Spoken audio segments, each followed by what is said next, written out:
Cuiabá. Iniciando aqui esse mês de junho, né, com uma programação diferente, não só aqui no Jornal da CBN Cuiabá, mas ao longo de toda a nossa programação local, né, aqui no jornal, no programa Entre Elas e também no estúdio CBN.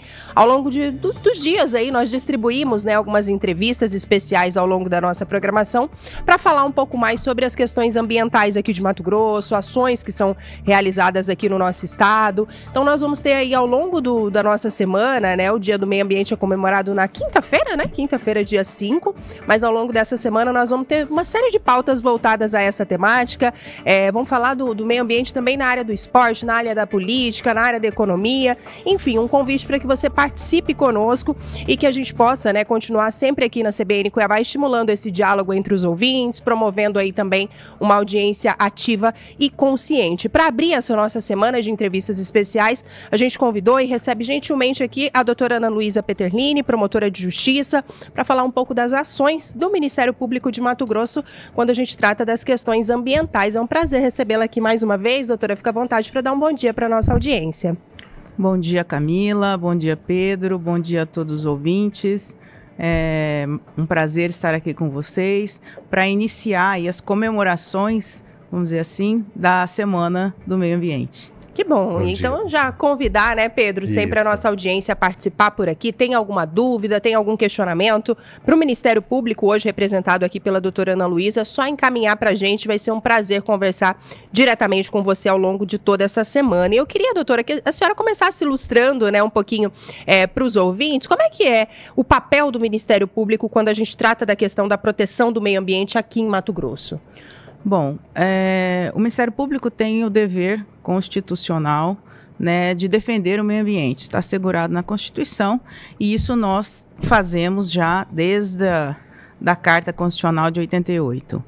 Em Mato Grosso, nós temos, obviamente, um estado onde a base da economia é o agro, né? Então, nós temos um compromisso e uma responsabilidade muito grande de exigir que essas atividades elas sejam desenvolvidas de forma sustentável. E de que forma o Ministério Público atua?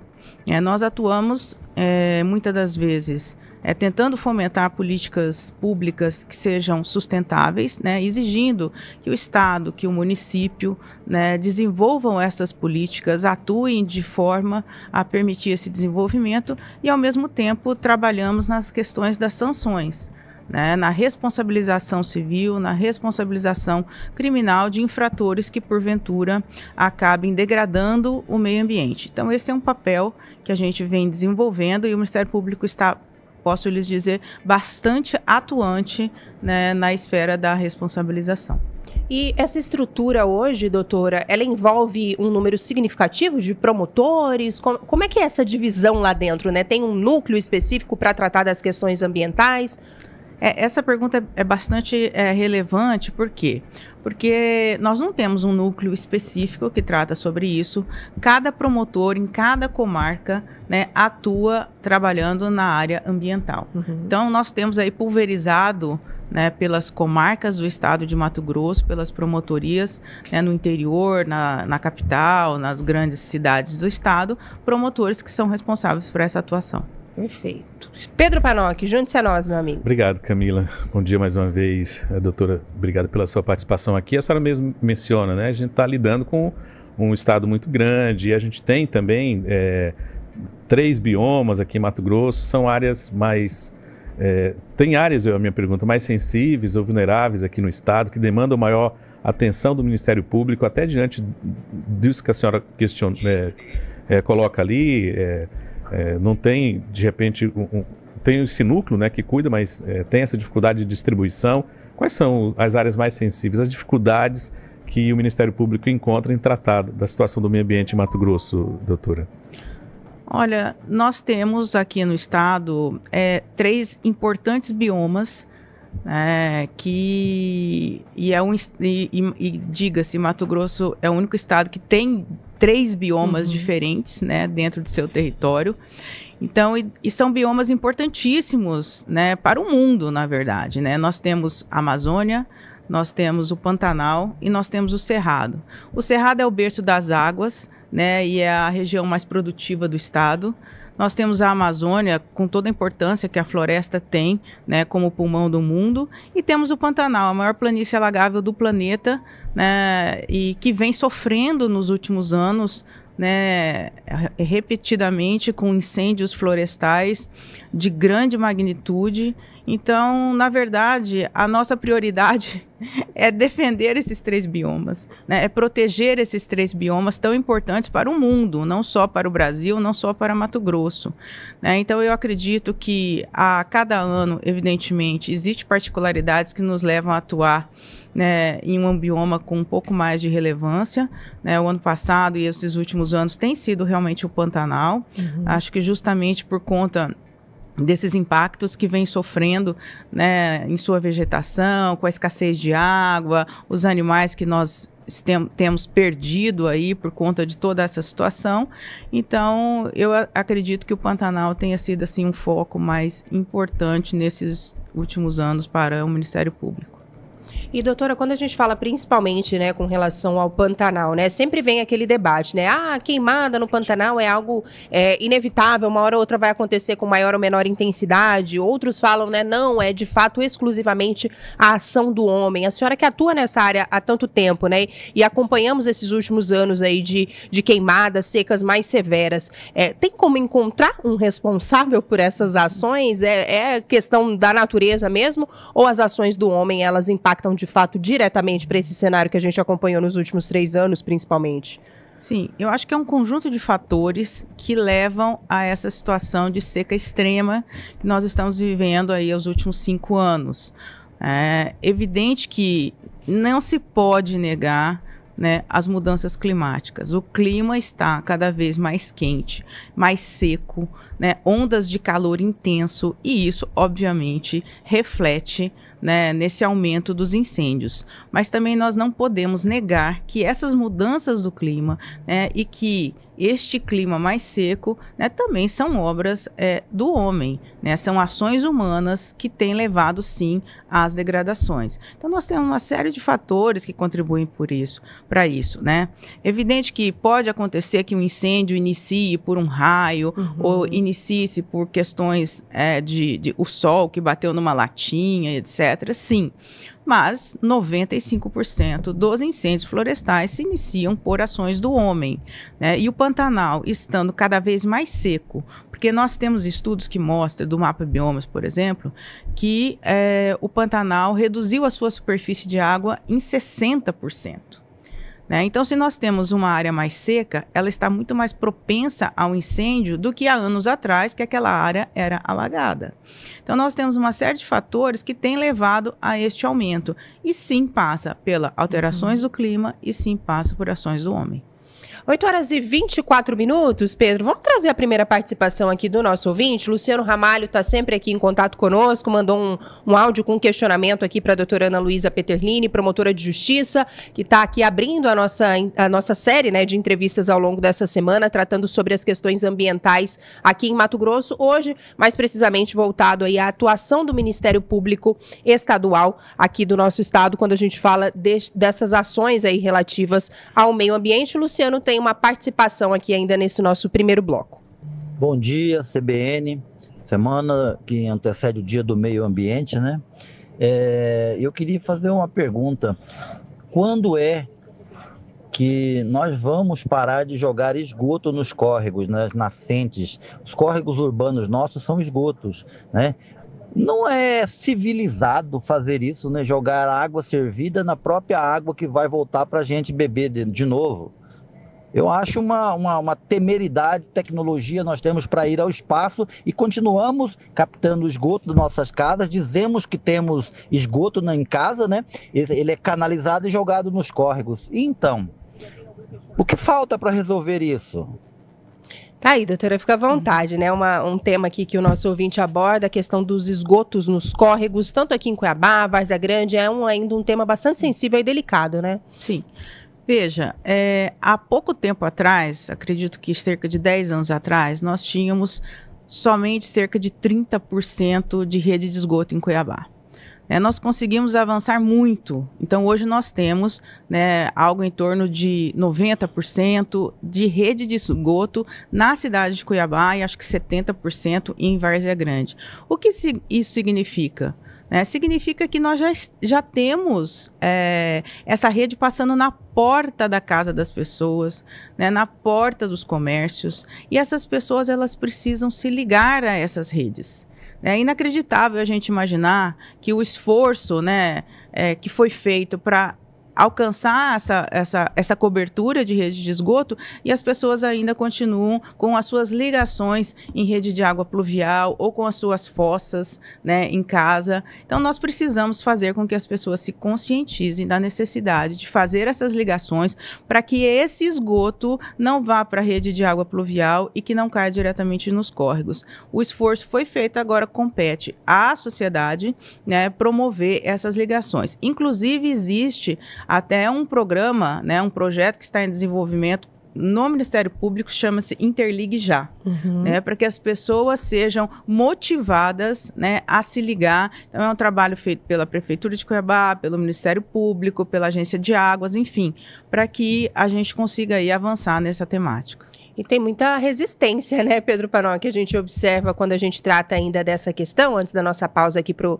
repórter CBN, doutora, fica aquela celeuma ali, né, o morador fala, mas por que a concessionária não faz isso e cobra uma taxa ali na nossa conta mesmo de água, porque isso aí vai facilitar, aí cada um faz de um jeito, enfim, é algo que compete mesmo ao cidadão nesse momento. A concessionária já fez aquilo que lhe era de direito e agora falta mesmo por parte, né, do próprio morador, da pessoa ali que tem um comércio, enfim, realizar essa ligação. Esse é o caminho que tem que ser adotado? É o caminho natural, doutora? Sim, esse é o caminho, né? A concessionária já fez a rede que passa na porta da casa, então essa ligação da casa até a rede é de responsabilidade individual de cada um.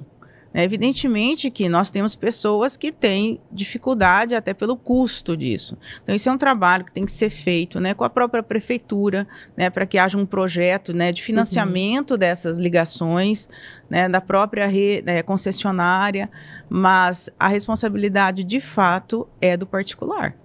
Perfeito. 8h29, Pedro Panoc. Dá tempo de você seguir aí com mais algum questionamento? Tá na hora do nosso primeiro repórter CBN. O que é que você nos diz? Podemos fazer a pausa. Podemos? Então vamos fazer um intervalo bem rapidinho. Tem mais dúvidas chegando, mais participações por aqui. Convido a nos fazer companhia pelo 65 998035580. É bem rápido. A gente escuta as programações aí, as informações da rede. Já a gente está de volta.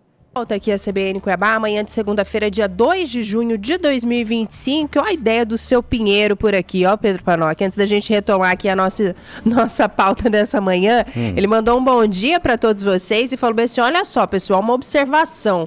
Vocês deveriam vir trajados a caráter junino, chapéu, bota, colocar a bandeirola ali no estúdio. Ele já quer fazer uma festa junina aqui no nosso Jornal da CBN. Quem sabe, seu Pinheiro, vamos providenciar aí para todo mundo vir de caipirinha aqui. E pediu para mandar um alô para a barraca do Seu Gaúcho, lá no Cristo Rei. Ele falou que passou por lá, o volume tá no 12, ele tá colocando a Rádio CBN para todo o pessoal do bairro escutar. Então tá mandado um abraço aqui pro seu Pinheiro e também pro Gaúcho, que tá lá na região do Cristo Rei, em Várzea Grande. A gente segue aqui com a nossa programação, uma semana especial tratando aqui, né, e colocando o meio ambiente em pauta. E agora Pedro Panoc vai trazer detalhes aí, mais curiosidades pra gente. A gente está conversando com a promotora de justiça, a doutora Ana Luísa Peterlini, falando um pouco mais da atuação do Ministério Público de Mato Grosso nas questões e nas pautas ambientais. O que você quer saber nesse momento, Pedro? Obrigado, Camila. Doutora, a gente tem observado, diante de alguns conflitos ambientais, surgiu os termos, né, de ajustamento de conduta, TACs, como ficou mais conhecido. Gostaria de saber da senhora uma avaliação sobre efetivamente a eficácia desses termos. O Ministério Público acompanha, aqueles que têm esses conflitos, eles têm obedecido a esses TACs. Qual a avaliação da senhora num contexto mais geral?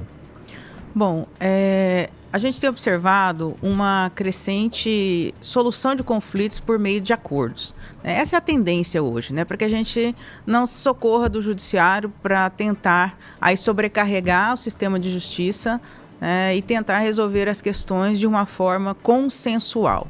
Então, a autocomposição, a solução consensual dos conflitos é uma realidade. Isso fez com que o Ministério Público, evidentemente, aumentasse aí a sua atuação e também as suas atribuições nessa área. Então, nós temos firmados bastante acordos, bastante termos de ajustamento de conduta, TACs, e isso é um desafio para nós também acompanhar o cumprimento dessas obrigações.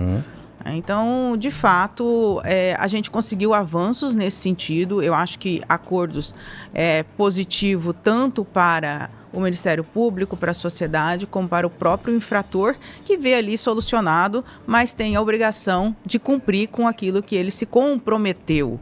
Então, esses acordos, normalmente, eles vêm, além das obrigações de reparar os danos ambientais, da forma, dependendo de como ele foi provocado, mas também, normalmente, acompanhado de indenizações que fazem parte aí dessa responsabilização civil do infrator. E essas indenizações, Pedro, a gente tem feito destinações para projetos ambientais, que de alguma forma compensam esses danos e retornam para a sociedade e para o meio ambiente, a compensação por aquilo que houve uma perda, pela ação degradadora.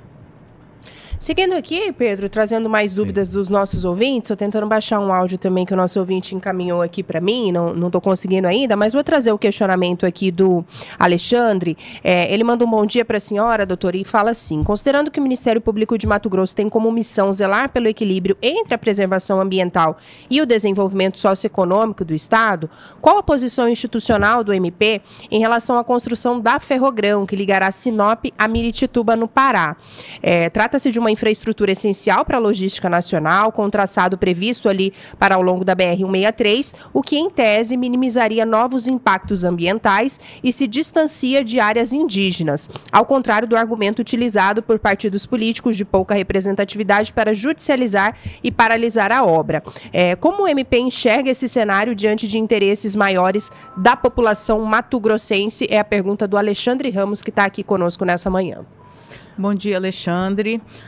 Primeiro, lembrando que essa questão está judicializada, no Supremo Tribunal Federal, e a competência de acompanhamento dessa demanda é do Ministério Público Federal, até porque é uma ferrovia que vai cortar aí mais de um estado, o que desloca a competência para a esfera federal. Então, assim, o acompanhamento do Ministério Público Estadual é simplesmente também como um monitoramento que se faz, sabendo da importância da ferrovia, particularmente, minha opinião, não posso falar pela instituição, eu acho que a ferrovia, evidentemente, tira o impacto das rodovias e só quem passa pela BR-163, de Sinop até a divisa do estado com o Pará, sabe o movimento absurdo que essa rodovia tem, os riscos, a segurança da população.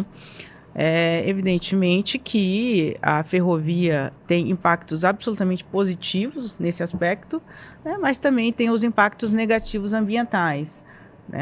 E nesse ponto é importante que o traçado dessa ferrovia cause o menor impacto possível, acompanhando aí a BR-163, respeitando os territórios indígenas, quilombolas, enfim.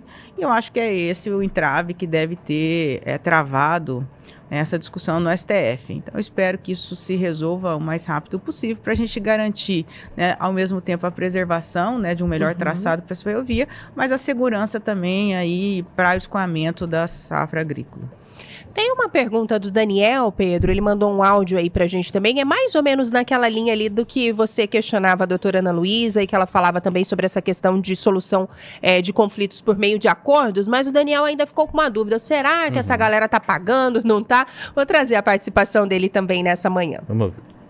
Bom dia, Camila Ribeiro, bom dia, Pedro, aqui é o Daniel da Chácara dos Pinheiros, aqui no Cochipó.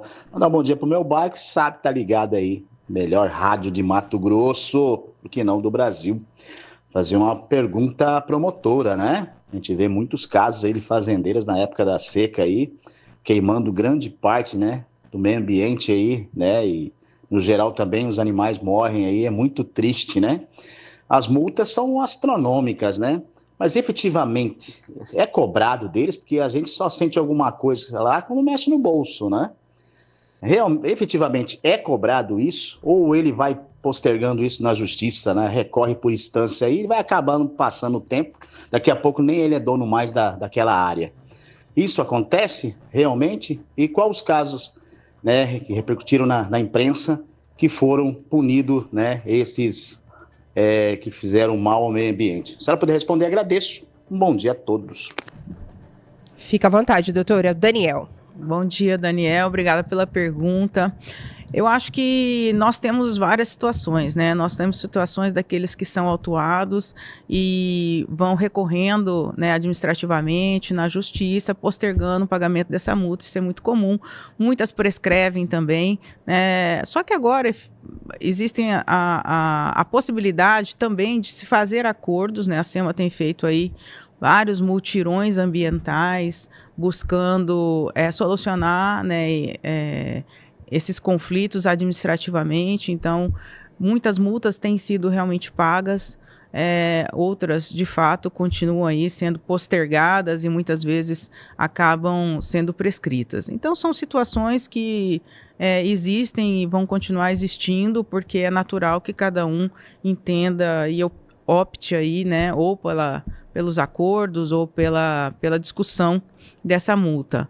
Mas é importante dizer também que na questão dos incêndios florestais, né, houve uma alteração já no Código Florestal, no novo Código Florestal em 2012, que para você responsabilizar pelos incêndios florestais, pela prática do fogo, né, tanto administrativamente como penalmente, você precisa demonstrar que a pessoa ateou fogo propositalmente.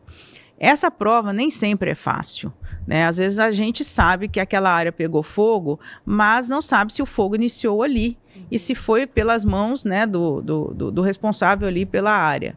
Então, hoje o órgão ambiental também está um pouco limitado na autuação, tanto é que reduziu demais as autuações pelos incêndios, porque precisa, para autuar, ficar demonstrado, né, que houve ali a intenção que aquele fogo iniciou, a origem do fogo é ali dentro dessa propriedade.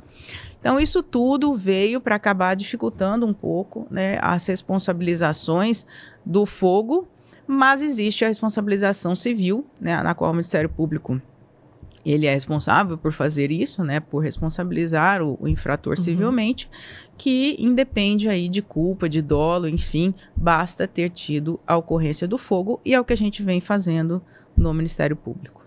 Pedro Panoc, 8h44. Fica à vontade para seguir, daqui a pouquinho eu trago mais participações aqui da nossa audiência. Doutora, a senhora mencionou até a questão da SEMA e IBAMA anteriormente. Gostaria que a senhora nos explicasse como é que funciona essa cooperação entre os órgãos, esses órgãos mencionados e o Ministério Público.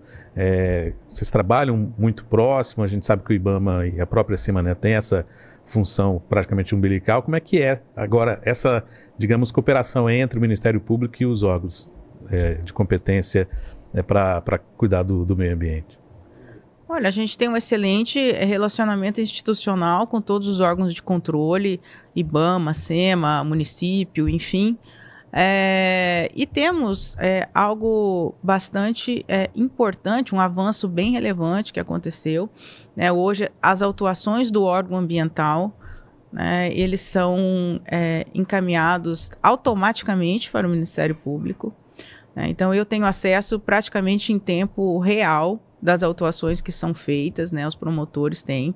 Então, isso agilizou muito, muitas vezes, autuações, né, por desmatamento, poluição, por questões de degradação de madeira, estão sendo colocados em pauta no Ministério Público ou encaminhados por nós para responsabilização criminal no Judiciário em menos de 6 meses. Em 3 meses, muitas vezes, a gente já está discutindo com o infrator aquela responsabilização.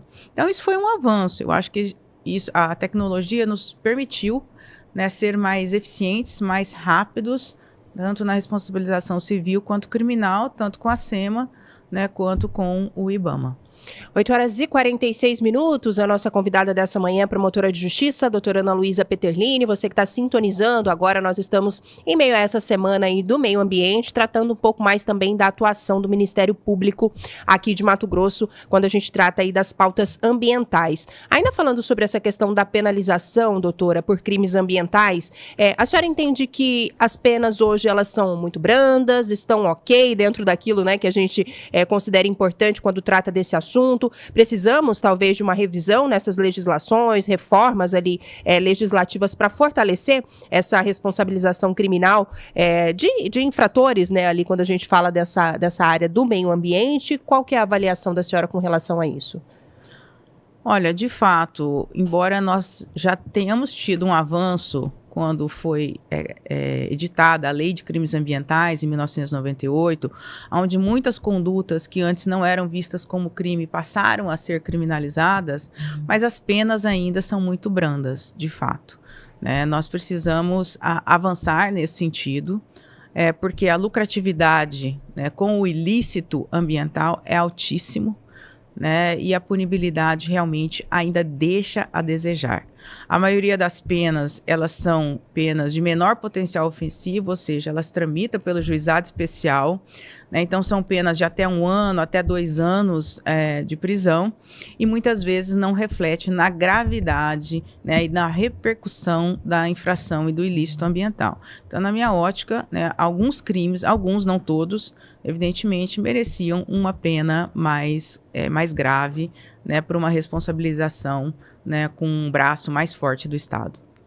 Doutora, ainda tem algumas mensagens chegando, acho que a gente até acabou tocando rapidamente nesse assunto, né, que é essa questão das interligações, das perdas de água ali nas ruas. A gente tem mensagens aqui, por exemplo, da Vera, que compartilhou conosco ali uma situação de um vazamento, segundo ela, no bairro Areão, vazamento enorme de água de uma adutora, já fez um buraco na calçada. Ela disse que já entrou em contato com a concessionária ali, mas nada foi feito. Está citando aqui uma situação de vazamento, desperdício há mais de 20 dias. Tem também aqui o nosso ouvinte, ele mandou um áudio, mas eu não consegui reproduzir aqui, o Horácio, mas ele tentou resumir basicamente o que ele falava sobre essa questão também de esgoto e envio do esgoto para os rios. Ele fala que uma solução prática seria cada quadra reservar um espaço para uma fossa séptica para uso dos moradores dessa quadra. Enfim, quando a gente fala dessas questões, né, principalmente de córregos e também de vazamentos de água, é uma atuação que fica mais restrita ali ao município de Cuiabá. O Ministério Público ele atua em demandas assim maiores, vamos dizer, não que isso não seja, né, um problema muito grave. Eu queria que a senhora falasse principalmente para a Vera, porque é uma situação que ela compartilha aqui conosco já reiteradas vezes. Agora é um exemplo, mas ela já trouxe outros casos dessa natureza aqui para gente. Bom, bom dia, Vera.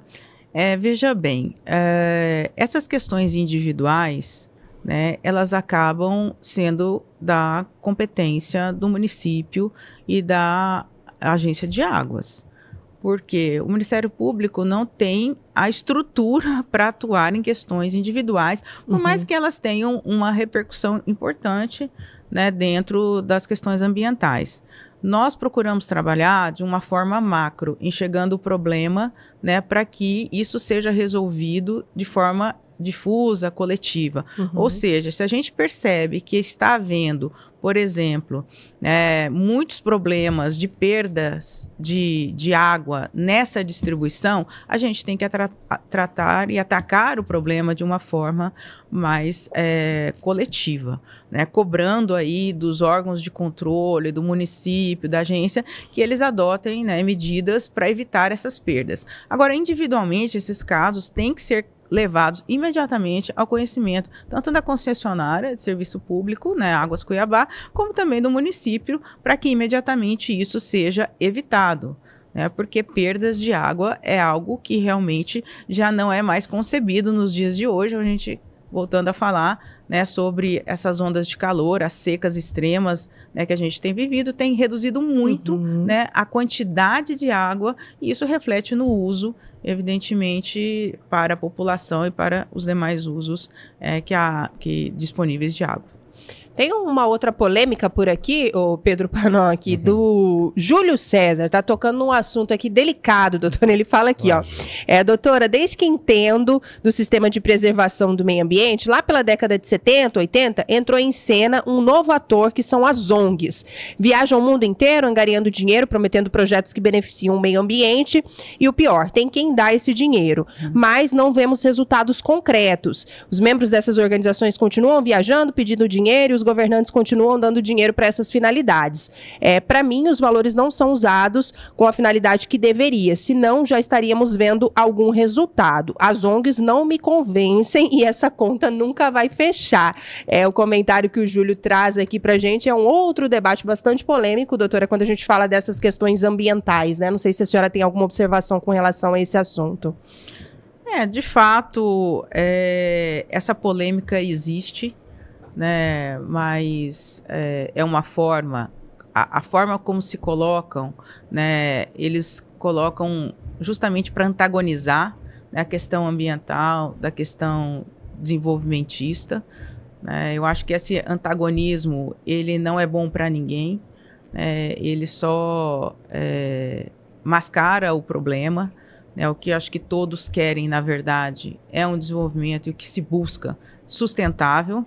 É mais evidente que as ONGs têm o papel delas, né, de fazer um movimento no sentido de defender o meio ambiente, né, um movimento ativista muitas vezes, mas elas contribuem bastante, Camila. A gente tem ONGs aí muito sérias que fazem um trabalho bastante relevante, que tem estudos importantíssimos que contribuem bastante para a defesa ambiental. Então, eu acho que é difícil falar de forma pejorativa sobre as ONGs, elas têm que, evidentemente, buscar recursos, mas muitas prestam serviços relevantíssimos que têm contribuído bastante, né, para as questões ambientais. Então, esse dicotomismo que existe, esse antagonismo entre ONGs e setor aí produtivo, eu acho que tem que acabar e a gente tem que sentar na mesa e tentar, sim, buscar premissas aí para um desenvolvimento sustentável. 8h53, quase chegando aqui à reta final do nosso bate-papo. Eu já vou dar uma antecipada aqui com algumas pessoas que estão tratando de algumas questões, Pedro. Graças a Deus tem bastante gente participando conosco, doutor. Às vezes a gente pensa, né, que o assunto ambiental está distante, né, das pessoas, que as pessoas não se interessam, mas a gente percebe aqui até pela participação dos nossos ouvintes que é uma demanda que preocupa, né, todos nós, e não pode ser diferente. A gente tem que ter essa consciência mesmo, e é justamente por isso também que a gente fica muito feliz em fazer uma semana aqui voltada para tratar dessa pauta. Seu João Viana, ele mandou uma série de áudios aqui pra gente que tratam de questões bem específicas ao município. Eu vou deixar para reproduzir esses áudios amanhã, seu João Viana, que a gente vai receber o secretário do município de meio ambiente. Ele tá falando, tá mandando um recado direto aqui também para o município, compartilhando algumas ações que ele, né, pessoalmente já realizou ali na região do CPA. Então, eu acho prudente a gente deixar esses comentários do seu João Viana pra gente reproduzir amanhã, Pedro, que eu acho que a gente vai ter respostas ali diretas, que ele já faz a pergunta para o secretário, então vamos deixar para o secretário responder também amanhã. Tem alguns áudios aqui também que não vai dar tempo da gente reproduzir, mas ao longo da semana a gente vai ter muito tempo para tratar dessas pautas por aqui. Tem algum comentário final aí, algum questionamento, Pedro, que você queira saber ainda da doutora Ana Luísa? Fica à vontade. Camila, até levando em consideração isso que você menciona, né, essa pauta que vai ser tratada durante essa semana aqui na CBN, a gente tem acompanhado, tem feito esse debate aqui, a gente sabe que a doutora também tem esse compromisso.